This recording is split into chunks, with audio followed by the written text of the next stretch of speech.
Bom, a gente agora vai começar a nossa entrevista com o Renan Santos, pré-candidato à presidência da República pelo Partido Missão, fundador do MBL, do Movimento Brasil Livre. Já está conosco, inclusive, com imagens. Muito bom dia para você, bem-vindo. Bom dia a todas, um prazer estar com vocês. Vamos trocar ideia, vai ser bem legal. Tava acompanhando já agora o programa As Fofocas dos Kardashianários, né?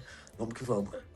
Eu quero começar por aí, viu? Porque é o seguinte, a gente estava analisando aqui mais cedo esses vídeos, né? Esses desabafos da ex-primeira-dama Michele Bolsonaro, fez ali críticas a Flávio Bolsonaro, depois recuou um pouco, aí a gente mostrou também a fala do senador dizendo que está aberto ali ao diálogo, né? Eles, de certa forma, se pacificando. E aí, por que eu estou começando por aqui a nossa conversa, pré-candidato? Porque o senhor tem se destacado em algumas pesquisas, né? Em algumas delas, inclusive, entrando ali numa terceira posição, quando a gente isola ali Flávio Bolsonaro e o presidente Lula.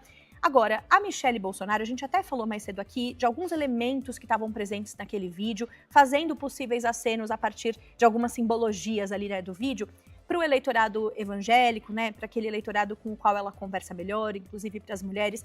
Agora eu quero saber como é que o senhor pretende se aproximar, se é que pretende, desse eleitorado, por exemplo, né? A gente até falou mais cedo aqui de uma herança que fica, de um legado que fica do bolsonarismo para quem possa pegar, quem poderia talvez figurar como uma, entre aspas, terceira via. Esse é o caso, você está olhando para isso nesse sentido de tentar se aproximar, fazer acenos também para um eleitorado do qual Michele parece estar tentando? Vamos por partes. O eleitorado antipetista era o eleitorado antipetista antes do Bolsonaro existir. As pessoas votaram no Aécio, as pessoas votaram no Alckmin, as pessoas votaram no José Serra, as pessoas votaram no Fernando Henrique, ele venceu 2 eleições em primeiro turno. Não é que o Bolsonaro inventou um eleitor ou inventou um campo político, ele apenas se apropriou de uma coisa que já existia.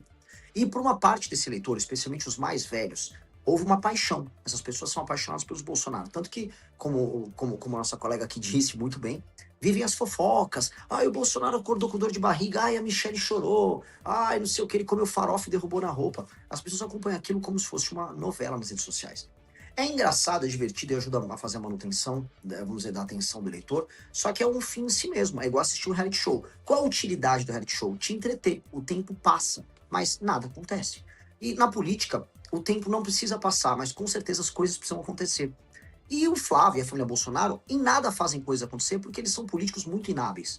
E o que essa história mostra? Ora, se essa família não consegue nem se administrar, se o patriarca da família, que é o Bolsonaro, que já é um homem muito limitado intelectualmente, não consegue, vamos dizer, colocar sua esposa e o seu filho para conversar, e eles precisam lavar roupa suja em público, mostra que eles não têm capacidade de liderança, como nunca tiveram. Né? O Bolsonaro, querendo ou não, é um erro do destino que aconteceu pelas redes sociais. Ah, mas eles têm um eleitorado muito grande. Existe o antipetismo e existe o bolsonarismo. Todo bolsonarista é antipetista, mas nem todo antipetista é bolsonarista. Dentre os mais jovens, que eu já lidero, de acordo com a pesquisa Atlas, eu bato 40% no público de 16 a 24 anos. Não existe mais bolsonarismo. É como se fosse um reality show antigo. É como se fosse o Bambam do Big Brother, tá? Que não faz mais sentido para gerações mais novas. Então, é um produto velho. Dentre as pessoas mais velhas, eu tenho que separar quem vai ficar apaixonado pela família. E aí eu vou botar aí 15% do eleitorado, talvez até 20%. E o resto, quem é que vai fazer um voto pragmático contra o PT? Eu vou buscar quem vai fazer um voto pragmático contra o PT. Eu não estou buscando a atenção, vou dar um perfil demográfico. Um homem e uma mulher com mais de 65 anos que ficam colocando mãozinhas de oração quando o Bolsonaro aparece doente. Essa pessoa, ela vai ficar na frente do quartel com o Bolsonaro. Essa pessoa gostaria que o Bolsonaro tivesse, sei lá, dado um golpe para salvar a gente do comunismo, essas coisas. Tudo bem, ela fique lá com os Bolsonaro. Eu vou contar com essa pessoa no segundo turno. No primeiro turno, eu tenho que falar sobre problemas reais, sobre pessoas reais. Né? Existe, por exemplo, vocês estavam comentando agora há pouco sobre o aceno que o Bolsonaro quer dar às mulheres. Você não acena para uma mulher concreta falando do PL e da misoginia. As mulheres concretas, elas estão preocupadas com creche para criança que tem uma merenda boa. Ela está preocupada com violência no meio da rua, violência física contra ela, contra a filha dela ou contra o filho dela. Ela está preocupada com renda concreta, porque além do custo de vida ter aumentado, um problema real que atinge as mulheres é boa parte das novas relações que existem entre homens e mulheres no Brasil não são formalizadas. Aí tem a moça que fica grávida, tem um filho, e o vagabundo do pai não paga pensão. Então esses são problemas concretos que não estão sendo abordados nessas discussões meio só para inglês ver, tipo, o PL da misoginia, acho que o cara foi misógino no ambiente... Cara, isso não tá sendo discutido por as mulheres do Brasil. mais pobres, humildes. E eu tô rodando. Quando eu tô lá no Maranhão, elas estão discutindo esses temas que eu levantei. E elas não estão discutindo essa fingição, desculpa, a fingição eleitoral que os caras de direita estão fazendo para conquistar de maneira falsa o voto feminino. Maria? Oi, vocês me ouvem? Eu não sei se vocês me ouvem, eu tô meio travada aqui a imagem pra mim, mas eu vou Te perguntar ouvindo mesmo e assim. vendo super Boa bem. tarde, bom dia, tá bom. Bom dia, Renan, um prazer estar aqui com você.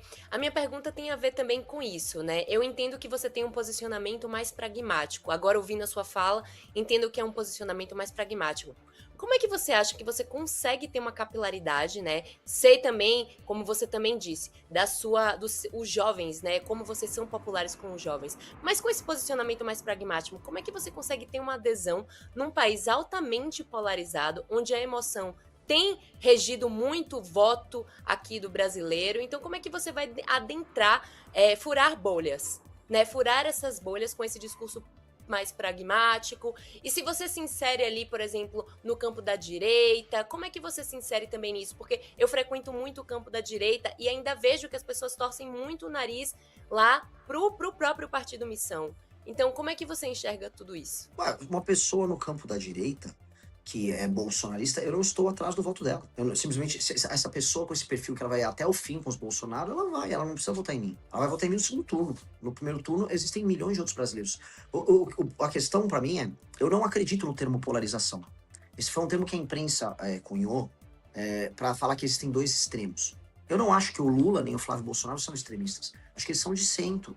A agenda dos dois é muito parecida, tanto que eles votaram igual, por exemplo, no fim da escala 6x1, votaram junto aí no negócio da misoginia. Ambos estão envolvidos no escândalo do Banco Master, ambos estão envolvidos no escândalo do INSS. Se você olha direitinho, não tem polarização. Você tem os caras do centro político que os olhos verdes do Bolsonaro encantaram um público, e, vamos dizer, o colchão malhado agora do Lula é do outro público. É uma piada, mas a real é assim, é sobre personalidade. E como eu adentro isso? Com algo chamado imaginação. Você colocou, Renan, você tem um pensamento racional, meio mais concreto. E coisas concretas não costumam ganhar corações, mas, na verdade, eu venho ganhando corações. E onde eu demonstro pra você que eu ganho corações? Não é nem que eu ganho coraçõezinhos de fãs e tal. Não é nem isso. Eu proponho um sonho de um Brasil diferente que integra as pessoas. E aí a gente percebe, ao eu propor esse sonho, que todos os eventos que eu faço são maiores que os dos demais candidatos. Quando eu vou num podcast, quando eu vou numa rádio, eu dou mais audiência do que os demais candidatos. Isso é sintoma de algo muito novo, tá? Isso é um sintoma de algo muito quente. E esses fenômenos que ficam quentes, eles tendem a se espalhar melhor. Então, eu comecei com 1%, depois para 5%. Na pesquisa Atlas, nos trackings que saem nessa pesquisa por aí, 8, 9, 10, 11, eu preciso me firmar em terceiro agora. E eu já estou me firmando em terceiro. Eu nem acho que eu esteja mais competindo agora no patamar dos governadores. Eu já estou indo para um patamar em que eu preciso buscar o Flávio. E nesse jogo, nesse desenho que eu coloco para você, sonhar e propor uma imaginação do o que é um Brasil sem favela, o que é um Brasil em que o Nordeste é desenvolvido, o que é um Brasil em que a bandidagem será destroçada, o que é um Brasil que vai saber utilizar suas terras raras como um instrumento real para enriquecer as pessoas. E eu falar dessas propostas, eu ir viajar ao Brasil profundo, eu ir pro Pará de carro, eu ir pro Maranhão de carro, eu ir pro Rio Grande do Norte, no interior, no sertão árido de carro, nenhum deles está fazendo. E aí as pessoas passam a viver do sonho comigo. E sonho é sobre emoção também. É a sua imaginação e o seu coração batendo juntos. E quando essas coisas acontecem, você emociona as pessoas abraçam o seu sonho. E isso é muito poderoso, muito poderoso. Quero aproveitar que o senhor citou o Pará, né? Lideranças indígenas na região ali do Baixo Tapajós, no oeste do Pará, protocolaram uma representação no Ministério Público Federal contra o senhor. A iniciativa o acusa de racismo, né, também de disseminação de desinformação em relação a declarações feitas durante a sua passagem ali por Santarém. Teve um vídeo, né, em que você classifica as pessoas que estavam ali protestando de povos tradicionais como uma sabotagem gigantesca para o desenvolvimento da região com relação a uma empresa por lá, que é a Cargill. Então, quero aproveitar para abrir espaço também para te ouvir a respeito desse assunto, dessa representação, e também para aproveitar para questionar a figura, por exemplo, do Partido dos Trabalhadores, né? O PT tem ali um trânsito com as comunidades tradicionais. O senhor vai se antever a elas, vai se opor a elas de alguma maneira ou não? Já começo mantendo o que eu disse. Primeiro que ninguém ali é índio. A tal da tribo que está se opondo a mim chama Boriri, Borili. É uma tribo que desapareceu no século XVIII, aí um antropólogo foi e redescobriu agora para demarcar a terra. Sabe? Eles ressurgiram 200 e tantos anos depois e eles estão de volta. Naturalmente, faz parte de uma espécie de uma máfia que foi criada aqui no Brasil para dificultar a instalação de infraestrutura nos estados brasileiros, para fazer sabotagem, para trabalhar com o estrangeiro e trabalhar com um partido político que praticamente cafetina as pessoas nesse assunto, que é o PSOL. A Cargill tem um entreposto gigantesco que faz escoar a produção da agricultura do Pará e do Mato Grosso.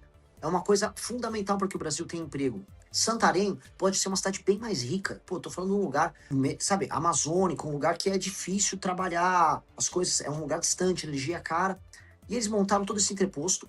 Precisavam ali terminar uma hidrovia para a gente fazer a conexão com o Ferrogrão, etc. E aí eles foram embargar, dizendo que isso afeta os índios. E aí você vai olhar o índio, não é um índio. Então, são sabotadores mesmo. Ou a pessoa lá do PSOL que entrou com uma ação, que entre com 10, eu tô pouco me lixando pra essa gente, tá? Eu tô pouco me lixando pra os brasileiros que, né, botam um cocar e fingem que são índios. Eu tô pouco me lixando pra essas pessoas. Eu acho que a gente tem que lidar com os problemas brasileiros, tem que ser muito enfático. Do lado da estação da Cargill, tinha gente catando lixo. Eu quero ver um lugar que tem a instalação da Cargill funcionando, para que você tenha emprego e não tenha gente catando lixo. Essas pessoas querem, no fundo, que é o brasileiro que vive no norte, viva de maneira primitiva. Que ele viva igual um ribeirinho, que achou um peixe, come um resto de farinha ali, mora numa casa que não tem água. Eu gravei um vídeo com uma família ribeirinha, todo mundo tinha graves problemas gastrointestinais, desenvolvimento mental que foi atrapalhado na infância porque ficou desnutrido. Se você não levar desenvolvimento, aquelas pessoas vão viver quase como bichos. Só que essa galera acha que é bonito, porque não mora lá com eles, né? Todos esses onguistas aí, eles moram na capital, moram num apartamento bom, tomam água potável. Aí para eles é gostoso. Então eu não vou aceitar isso, eu vou continuar enfrentando todos eles. Mais discussões como a da Ferrogrão, pré-candidato, podem ocorrer em outros momentos, já ocorreram em outros momentos e já houve protestos, não só, né, com a sua figura, na verdade com outras figuras, inclusive do próprio PT. Me lembro de discussões, por exemplo, sobre a usina de Belo Monte, né, o protesto das comunidades tradicionais é também, digamos assim, muito tradicional na nossa história política, né? Então, enfim, o senhor pretende continuar se opondo? Quer aconteçam outros protestos para outros tópicos pelos quais eles fazem oposição? Não, assim, depende do protesto. Se a pessoa está fazendo um protesto, tá tudo bem. O protesto, todo mundo pode protestar até por coisas erradas. Quer protestar, proteste. Eu não aceito sabotagem. Eu não aceito que você vai interromper uma obra, que é a da Ferrogrão, que é fundamental para o desenvolvimento do Brasil, porque, dado que um trilho de trem passa a 200 quilômetros de uma tribo, de uma reserva, isso está afetando o estilo de vida indígena. Pelo amor de Deus, isso é só sabotagem. Isso é sabotagem institucional. E aí você vai ver quem está por trás dessas tribos. ONGs das mais diversas, com dinheiro de fora do Brasil, que curiosamente concorrem com a agricultura brasileira. Que coincidência. Isso não, isso é sabotagem. Aí eu vou prender. Aí eu vou expulsar o ongueiro do Brasil. Quem estiver com ONG sabotando o Brasil, será expulso do Brasil. Nós vamos passar uma legislação muito clara sobre sabotagem institucional. E por que eu tô falando isso? Podia falar isso lá pro índio, já para essa discussão não ficar só sobre eles. Ontem eu estive numa reunião, tá na imprensa, com embaixadores de mais de 60 nações. Fui o único pré-candidato, que falou inglês com eles. Falei inglês, falei em sueco, porque diferente dos outros eu sei falar, eu sou uma pessoa educada. Mas eu avisei os estrangeiros. A farra das suas ONGs, em vez de eu embaixador americano, embaixador da França, embaixatriz da França, não vai rolar. Não vai rolar. Suas ONGs que nos sabotam, eu vou botar eles pra fora ou eles vão ter que se comportar. Que isso é sabotagem ao nosso país. Imagina, na Inglaterra você vai construir uma ferrovia, vai construir uma obra de infraestrutura, constrói. No Brasil eu não posso. Eu não vou aceitar isso. Agora a gente tá sem o seu áudio, Maria. Acho que você deve ter mutado. Pode. Eu me mutei. Eu me mutei, gente, tá tudo bem. É o seguinte, Renan, minha pergunta é sobre as suas alianças políticas e articulações políticas, porque a gente sabe que na política não é só, né, o político de opinião é muito importante, mas também como é que estão as suas alianças políticas nas diferentes regiões do Brasil, né? Aqui você tem um público focado mais aqui no Sudeste. Como é que você tá fazendo alianças com outras lideranças do E também aproveito para perguntar a questão da desistência do deputado Kim Kataguiri, né, pré-candidato então a a manter o seu posto de deputado federal? O que foi o principal motivo dessa desistência? Foi, de fato, para ele assumir um super ministério com você, se dedicar à sua campanha, ou foi a impossibilidade de conseguir vencer o favoritismo de Tarcísio? Olha, a tua primeira pergunta sobre alianças. Eu não estou afim agora de fazer aliança. Tudo na vida tem o seu momento. Eu comecei sozinho nessa campanha. Eu tô sofrendo muito na campanha. Eu tenho que rodar de carro. Eu fico doente. Eu perdi meus... Eu não vejo meus pais. Eu não vejo boa parte da minha família. E eu sei que eu tenho que fazer isso e chegar nos 10% meio que sozinho com os meus amigos. E com o meu time. Eu tenho que me provar sozinho agora. E ninguém vai me ajudar. Ninguém vai ser aliado meu nessa história. É muito solitário esse trabalho que a gente vai fazer. As alianças vão surgir quando é inevitável se aliar comigo. Então, quando me tornar inevitável, eles vão conversar e eu vou montar as alianças de acordo com o que precisa ser feito, que é o compromisso nosso de mudar o Brasil, a agenda nossa. Olha, se você quer ser meu aliado, você vai assinar um documento público com o seu partido, avisando que você vai defender a destruição total do crime organizado, que não você vai se comprometer a entrar no nosso plano de desfavelização para acabar com as favelas brasileiras em no máximo 10 anos, que você vai se comprometer publicamente com toda a sua bancada em atuar no combate irrestrito à corrupção e mais outros temas que são centrais no nosso plano de governo. Fazendo assim, de maneira transparente, sem colocar bandidos, nós faremos alianças com todo mundo, ou quase todo mundo, tá? Agora, tudo na vida tem o seu momento. Eu tenho que me provar, eu sou para muitas pessoas uma figura nova. E se eu não conseguir, eu falhei.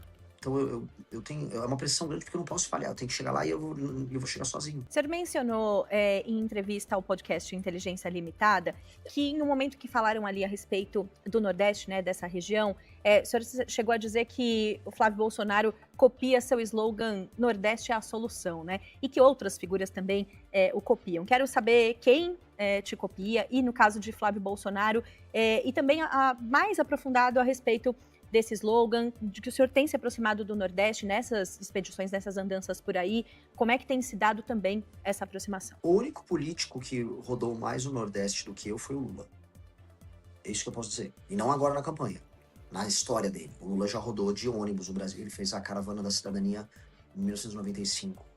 E eu respeito isso. O Lula é meu adversário de vida, eu odeio o Lula. Mas eu tenho que entender o que os meus adversários fazem para eu poder fazer melhor do que eles. E eu pretendo rodar o Brasil de carro, ganhando ou perdendo a eleição. Eu vou rodar, eu irei em todos os municípios do Brasil, é um compromisso que eu tenho, porque eu só poderei ser um líder estando nos lugares e falando com as pessoas. O Nordeste é a solução para os problemas brasileiros, porque desenvolver economicamente o Nordeste é resolver problemas históricos de lá, mas problemas políticos de cá. Estou aqui em São Paulo. A pior classe política que tem no Brasil é a do Nordeste. A do Norte também é muito ruim. Não que o resto seja muito bom, tá? O Rio de Janeiro é um lixo e tal. Mas, no geral, quando eu faço uma média, nada é pior do que um político do Nordeste. Eles vivem da pobreza das pessoas. Eles precisam das pessoas pobres para continuarem sobrevivendo. É uma gente maldita, amaldiçoada. E se eu faço desenvolvimento econômico de lá, as pessoas param de votar no político que dá coisa para elas. Por isso que eu falei, o Nordeste é a solução dos problemas brasileiros. Ou seja, um raciocínio complexo, histórico, com leitura e com proposta. O Flávio, como ele copia tudo, e eu falava, eu já usei o slogan do Nordeste é a solução muitas vezes. Aí o Flávio vai fazer um evento no Nordeste, aí bota uma camiseta do Nordeste é a solução, porque o Nordeste é a solução pros votos dele pra ele ganhar a eleição. Esse cara é um idiota completo. Aí quando eu falava em direito penal do inimigo, eu tinha um slogan que é o prendeu, matou. Aí o Flávio falou lá com o marqueteiro, eu preciso fazer isso igual, o que eu faço? Aí o marqueteiro, faz prendeu, neutralizou. O que eu faço com um cara desses, né? É uma imitação mal feita do que eu falo. A imitação chegou num ponto que eu fui o primeiro pessoa a trazer para o Brasil a discussão sobre trazer IA e Machine Learning para o SUS. Nós temos uma proposta enorme, você tem que estudar o que o Google fez em algumas nações, o que a China está fazendo, o que o NHS está fazendo lá na Inglaterra, que é o sistema, é o SUS deles. Aí o Flávio vai lá, eu vou colocar inteligência artificial no SUS. Hã? Como? Qual é a instância que ela vai ser utilizada? Vai ser Machine Learning, puro e simples, ou vai ter uma IA trabalhando para isso? Você vai ter... É um sistema de prontuário único, porque ele fala isso e ele não sabe que a IA só vai funcionar com prontuário único. Ele não fala de prontuário único. Então, ele copia o slogan, mas ele não copia a proposta, porque ele não estuda. Porque o Flávio, assim como os membros da família dele, ele tem déficit cognitivo. Tô sendo elegante, isso quer dizer que ele é burro. Então, ele só fala as coisas mais simples e vai jogando pra frente. E isso me irrita muito. Isso é uma droga, porque você tenta ser verdadeiro, de verdade. Assim, eu sou uma pessoa verdadeira. Eu posso tá perdendo voto com o que eu tô falando aqui. Mas eu prefiro falar a verdade o tempo todo. E eu não consigo lidar, me faz muito mal lidar com pessoas que são falsas o tempo todo. A falsidade faz mal, a falsidade me machuca. Eu não gosto de ver isso. E ele me imita do jeito falso e burro. Falou, pô, quer ser burro, mas seja burro original, seja burro do seu jeito. Não estraga quem tá fazendo certo. Ô, Renan, como é que você avalia no contexto? Você mencionou que teve com diversos embaixadores e representantes de delegações internacionais, né, recente. Como é que você avalia o destaque da política internacional e do olhar que o brasileiro está começando a ter em relação a alguns pontos, como, por exemplo, a questão do tarifaço impactando nossa economia, a questão da nomenclatura das facções para organizações terroristas e da própria interferência do Trump aqui nas eleições brasileiras. Como é que você avalia esse posicionamento da política internacional na nossa política doméstica e e se você é favorável ou não à nomenclatura das facções para serem organizações terroristas que o governo dos Estados Unidos adiantou o Brasil a fazer? Quer dizer, se adiantou em relação ao Brasil. Eu trato isso tudo como sinal de fraqueza do Brasil. Um sinal triste de muita, muita fraqueza. Os Estados Unidos, eles estão agora no fim da hegemonia global única como superpotência. Agora você tem duas superpotências, que é os Estados Unidos e China. E essas duas superpotências, elas vão começar a buscar arcos de aliança no mundo. Os Estados Unidos precisam de todo o continente americano, lá da Groenlândia, lá no norte, até a Patagônia, lá no sul, como uma reserva estratégica. E a gente está aqui no meio. E os Estados Unidos estão usando não só as tarifas, mas a força geopolítica deles para enquadrar a América Latina inteira, para espalhar, para retirar a influência chinesa. Então a China tinha influência na Argentina, os Estados Unidos, com seu aliado Milei, tirou a influência chinesa na Argentina. A Venezuela era um entreposto chinês aqui na América do Sul, ele derrubou o governo. E ele vai interferir mais ainda. E eles vão precisar alinhar o Brasil com eles. Então, este processo, que é em grande medida humilhante para o Brasil, tá? E foi humilhante que o Trump fez com o Lula, ele é um processo que nós precisamos reconduzir numa presidência da República. Ou seja, os Estados Unidos vão precisar da gente por causa das terras raras. Não há condição dos Estados Unidos ter, basicamente, as forças armadas deles nos próximos anos, sem sentar com o Brasil. Por quê? O Brasil tem a segunda maior reserva de terras raras. A China tem a primeira, e a China é a única que tem tecnologia de processamento. Os Estados Unidos nem a tecnologia pronta do processamento eles têm. Pra você ver como eles estão humilhados ali. Então eles vão ter que sentar conosco. Ou a gente senta de maneira altiva e monta um plano de começar não apenas a extrair, mas processar as terras raras e produzir um complexo industrial no Brasil, ou a gente vai ficar sempre vendendo as coisas para os outros e fazer um negócio ruim, que é o que está acontecendo agora. Eu estou dando uma dica. Empresários brasileiros já estão servindo com empresários americanos, esses empresários brasileiros são amigos de políticos, então os políticos brasileiros vão vender os nossos recursos para os gringos e a gente não vai ficar com nada, é um novo pau-brasil. Eu vou brecar tudo isso, tá? Mas este é um novo cenário global que está pintando, em que se a gente trabalhar direito com o Japão, com Taiwan, com Índia, com a União Europeia, com os Estados Unidos, nós podemos transformar o Brasil numa powerhouse, né? Num lugar muito poderoso que não apenas extraia, vamos dizer, você extrai o neodímio, o disprósio, você extrai esses minérios, você consegue processar, aí se você fazer o ímã no Brasil, desse ímã você consegue fazer as baterias para drone, para carro, para celular. Eu tô falando aqui no celular, o ímã que vai no seu celular vai terra rara. Todo esse complexo de produtos começar a ser feito no Brasil com centenas de milhares, milhões de empregos de altíssima qualidade, muito dinheiro ficando aqui. E a gente muda o Brasil. Então, isso é uma maneira da gente se adaptar geopoliticamente a esse contexto novo que está vindo aí. E é a maneira que eu defendo também. Sobre o enquadramento como organizações terroristas, eu sou bem direto. Eu fui o primeiro a trazer no debate público o enquadramento com aquilo que chama de direito penal do inimigo, que é tratar como um ente diferente, anômalo, a facção. Chamar de terrorista é só um nome. Ah, ele é terrorista. E eu acho que, assim, o Brasil não tem que ficar esperando os Estados Unidos fazer nada. Eu acho humilhante se os Estados Unidos tiverem que agir aqui no Brasil. Não aceitarei como presidente. Eu aceitaria, assim, acordo logístico, acordo de troca de tecnologia, compra de equipamentos americanos especiais para fazer operações, porque eu quero pegar as favelas brasileiras, eu quero destruir todas as lideranças do crime organizado da maneira mais indolor possível. Se eu puder, o chefe, o DOCA, vai dar nome aqui, DOCA, o urso, traficante aí do Comando Vermelho. Se você tiver uma casa sozinho e eu detectar, eu vou mandar um drone estourar a tua casa. E ninguém ao redor vai se machucar. Que é como acontece agora as operações. Eu quero ter essas tecnologias, eu quero essa parceria com os Estados Unidos. Eu quero drone e bomba no DOCA. Entendeu? Então, de resto, não há salvador. Ninguém liga para cuidar da gente. Se a gente não cuidar de nós próprios, os outros só vão extrair da gente o que eles querem. Seja a China, seja Estados Unidos. E é do nosso comentarista político, Rafael Cortez, ele que tinha colocado aqui pra gente reproduzir pro senhor, que é a seguinte. colocando aí um cenário, né, em que o senhor chegue aí à presidência da República, dá para fazer reformas liberalizantes na economia sem se juntar à política tradicional? Quer dizer, esses acordos que eventualmente precisam ser feitos no fazer político quando já se está no poder. Como é que é isso para o senhor? Veja, o Brasil é um país complicado. Eu vou ganhar as eleições, mas muitos brasileiros vão votar em muitos políticos ladrões. Então, o brasileiro vai, de maneira consciente até a urna, vai apertar o número de um político ladrão e vai eleger um político ladrão. É certeza que isso vai acontecer. Então, falando assim, centenas de deputados corruptos que vão estar lá em Brasília só para fazer jogo sujo serão eleitos pelas pessoas. As pessoas reclamam e votam. O brasileiro é doido. Ele não pode ver um ladrão que o brasileiro sai votando. Isso é uma realidade. Então eu vou ter que lidar com essa realidade. Não quero lidar, mas eu terei que lidar. O que eu vou fazer? Do outro lado, eu ganhar a eleição significa que o mesmo brasileiro que também votou no ladrão está querendo uma pessoa que não seja um bandido, que seja claramente fora do jogo e que estabeleça novas regras de funcionamento da política. O que eu vou impor são as regras para uma aliança para passar as nossas reformas. Regras muito claras de participação no governo, e essas serão públicas, tá? O que eu vou fazer é quase como se fosse um edital para participar do meu governo. Vamos dizer, partidos que quiserem conversar comigo, aqui tá a pauta. Eu ganhei a eleição para presidente com essa pauta. Soltem uma ata oficial aí pelo seu partido, uma resolução. Com essa ata vocês aderem. E aí podemos, como pessoas absolutamente probas, compor governo e montar uma maioria na Câmara dos Deputados, uma maioria no Senado, para podermos trabalhar.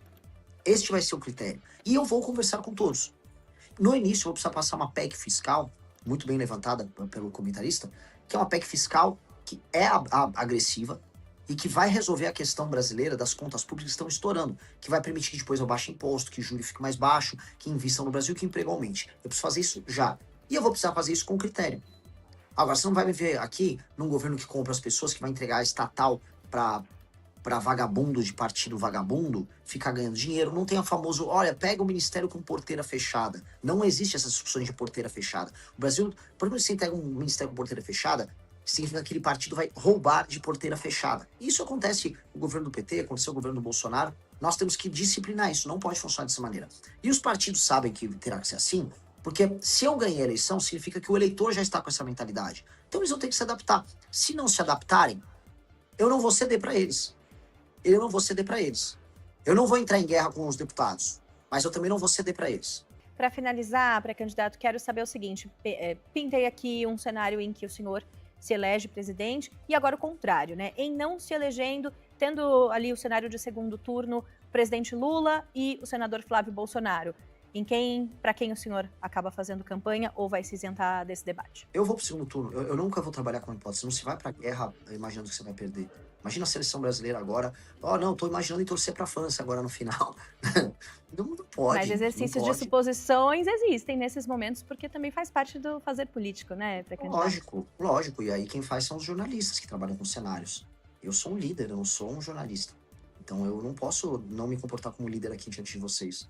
Um líder, eu não posso falar para vou colocar aqui dezenas de milhares de pessoas que me divulgam, que estão agora falando o meu nome. Olha, se eu perder, eu vou fazer tal coisa. Eu não posso fazer isso com elas. Eu não posso. Porque elas foram as primeiras pessoas a se juntarem a mim pra gente começar a construir essa história. Elas brigaram com seus familiares. Às vezes, elas tinham pai petista, mãe bolsonarista, e elas tinham uma terceira posição e apanhavam dos dois. Os dois se juntavam para brigar com elas. Foi muito difícil para essas pessoas estarem aqui. Eu não posso falar para elas que eu vou perder e que eu imagino que eu vou fazer se eu perder.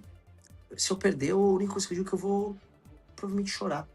E vou abraçar as pessoas que lutaram comigo e vou ficar muito bravo, porque eu tô dando toda a minha energia nisso. Eu não vou aceitar ter uma mentalidade que não seja vitória. Eu vou lutar até o fim. Eu não posso pensar assim. Eu peço desculpas para você, porque eu sei que você tá fazendo um trabalho jornalístico muito sério. Essa é uma pergunta importante para leitura de cenário. Mas eu não sou essa pessoa. Eu não posso te responder essa sua pergunta. Não tendo que se desculpar, já está respondendo, é legítimo, e te agradeço por essa conversa aqui. Renan Santos, pré-candidato do Partido Missão à Presidência da República, conversou conosco aqui no Rede TV Notícias, primeira edição. Muito obrigada, bom dia. Obrigado, foi uma honra estar com vocês, excelentes perguntas, adorei a entrevista, adorei a tese das Kardashians, vou começar a usar.